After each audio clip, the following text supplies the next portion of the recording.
So hello friends, welcome back to my channel. I am Aryash, a CBSE class 11th grader and I am preparing for NDA. Today is another day of my NDA preparation and now you can see the nature. तो friends अब आप view देख सकते हो मेरे चारों तरफ का और कितना अच्छा एनवायरनमेंट और आप देख सकते हो शाम का समय है। और अब मैं आ जाता हूँ अपने स्टडी टेबल पर। तो सबसे पहले मैं बनाने लगता हूँ अपनी टू डू लिस्ट कि कौन कौन से टॉपिक आज मुझे कंप्लीट करने हैं। तो मैंने सभी जो अपने लेक्चर्स थे उन सभी लेक्चर्स से एक मैंने ब्रीफ आइडिया लिख लिया था, यानी कि टू डू लिस्ट बना ली थी कि मुझे क्या क्या करना है। तो इंग्लिश में मुझे करने थे रूट वर्ड्स, मैथ्स में मुझे करना था लॉगरिथम्स और मैथ्स में ही करना था चैप्टर 2 जो कि था एनसीईआरटी का chapter 2 that means relation and function. उसी के साथ फिजिक्स का चैप्टर 3 यानी कि मोशन इन अ प्लेन और इंग्लिश का कुछ हिंदी स्कूल का वर्क था वो करना था। तो आज होने वाली थी मेरी PWND बैच पर 2 क्लासेस। फर्स्ट थी मेरी मैथ्स की जो कि थी राज रोशन सर की और सेकंड थी मेरी हिस्ट्री की। एक क्लास होने वाली थी मेरी 4:30 पर और एक दूसरी जो मेरी क्लास है हिस्ट्री की वो होने वाली थी 6 PM पर। तो फ्रेंड्स मेरी क्लास हो चुकी है स्टार्ट मैथ्स की और अब मैं से नहीं लग जाता हूँ। तो फ्रेंड्स जो मेरी क्लास चल रही है मेरी चैप्टर फर्स्ट यानी कि सेट थ्योरी की, जिसका सब टॉपिक चल रहा है हमारा सबसेट। तो जो भी सर आप क्वेश्चन करा रहे हैं इस लेक्चर में वो मैं इस नोटबुक में अपना प्रैक्टिस करने लग जाता हूँ। तो फ्रेंड्स मैं कभी भी अपने जो लेक्चर के नोट्स होते हैं वो लेक्चर के साथ नहीं बनाता हूँ, क्योंकि इससे क्या होता है हमारा जो कंसंट्रेशन होता है वो पूरी तरीके से लेक्चर पर नहीं हो पाता है और हमारा जो रिवीजन भी होता है वो सिर्फ एक ही बार ही हो जाता है। इसीलिए जो मैं लेक्चर के नोट्स बनाता हूँ हमेशा लेक्चर के बाद बनाता हूँ, जिससे 2 बार रिवाइज भी हो जाता है और जो भी टॉपिक हम पढ़ते हैं वो अच्छी तरीके से हमारे माइंड में फिट भी हो जाता है। तो इसके बाद मैं ले लग जाता हूँ अपनी इंग्लिश की क्लास जो कि थी मेरी हमारे 2 फ्रेंड्स, एक मेरा दूसरा बैच जो उदय फाउंडेशन वाला है जिसमें सिर्फ क्लास 11 के लेक्चर चलते हैं, उसकी क्लास थी जो कि हिस्ट्री के टाइम पर चल रही थी। तो फ्रेंड्स मैंने हिस्ट्री क्लास में बाद में ले लूँगा, पर मैंने इंग्लिश की क्लास अपनी पहले ले ली थी और अब मैं चैप्टर पढ़ रहा था the summer of a beautiful white horse, जो कि हमारा स्नैपशॉट जो हमारी सेकंड बुक है इंग्लिश की क्लास 11 की उसका फर्स्ट चैप्टर है।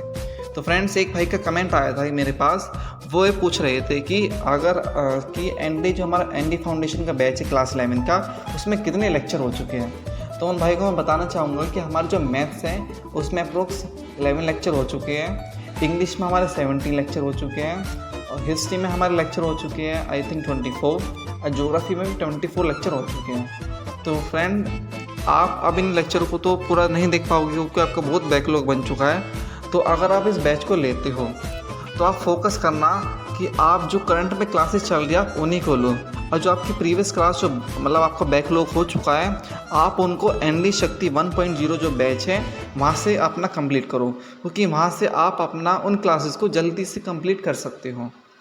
तो फ्रेंड्स अब मैं आ चुका था अपना फिजिक्स का लेक्चर लेने के लिए। तो सबसे पहले मैं अपने जो PW वाले सर हैं उनसे लेने लगता हूँ, लेकिन मुझे इनसे थोड़ा कम समझ में आ रहा था तो इसीलिए मैं दोबारा से साइंस इन फन यानी जो आशु सर हैं उनसे लेने लगता हूँ। तो फ्रेंड्स हमारे जो स्कूल में फ़िलहाल अभी 3 चैप्टर हो चुके हैं फिजिक्स के, लेकिन जो मेरा उदय फाउंडेशन वाला बैच है उस पर सिर्फ अभी फर्स्ट चैप्टर चल रहा है यानी कि यूनिट्स एंड मेजरमेंट।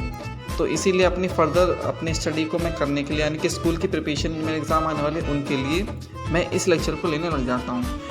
तो गाइस अब मैं करने वाला था अपने इंग्लिश के नोट्स जो कि होने वाले थे टेंसेस की। तो सबसे पहले मैं अपनी नोटबुक को ले लेता हूँ और इसमें जितने भी टॉपिक्स थे टेंस के यानी कि प्रेजेंट इंडेफिनिट, प्रेजेंट कंटिन्यूअस, इन सभी को अपनी इस नोटबुक में राइट डाउन करना लग जाता हूँ। तो अभी फ़िलहाल तो मैं अपना जो नोट्स थे वो कर रहा था और इसके बाद मैं करूँगा अपनी एक्सरसाइज को राइट डाउन इसी नोटबुक में। चलिए फ्रेंड्स मैं जल्दी से कर लेता हूँ और आपको मैं थोड़ा सा आगे मिलता हूँ।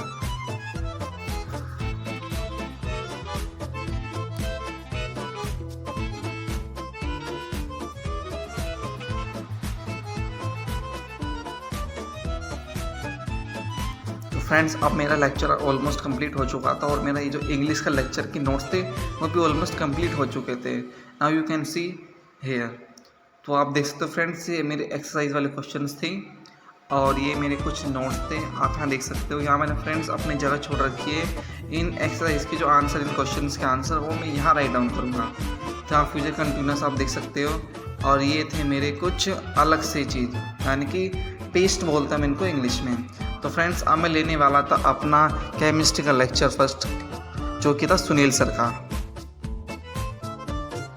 तो फ्रेंड्स अब मेरा कुछ मेजरमेंट्स वाले क्वेश्चन चल रहे थे इसमें भी, और केमिस्ट्री में जो फर्स्ट चैप्टर है वो हमारे जो फिजिक्स का फर्स्ट चैप्टर क्लास 11 का उसके सिमिलर ही है, यानी कुछ टॉपिक्स जो उसमें है हमारी फिजिक्स में वो भी सेम टू सेम केमिस्ट्री में ही है।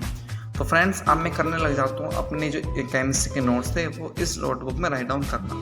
तो जल्दी जल्दी से फ्रेंड्स मैं इनको करता हूँ और फिर मैं आपको एक इंटरेस्टिंग चीज़ बताऊँगा आगे। तो इस वीडियो में आज मैं आपको मैंने पियानो बजाऊँगा अपने मोबाइल में, और आपको जो मैं ट्यून बजाऊँगा वो गैस करनी है और उसको कमेंट में बताना कि किस मूवी की ट्यून है और ये कौन सा गाना है। तो फ्रेंड्स अब मैं जल्दी जल्दी से लेक्चर को ले लेता हूँ, और अब मेरे क्वेश्चन था जो कि मैं अपनी रफ नोटबुक में कर रहा था, जो सर ने दिया था, और ये कुछ मैं कैलकुलेटर से कैलकुलेशन करके देखता हूँ कि मेरा जो आंसर है वो सही आया है या नहीं।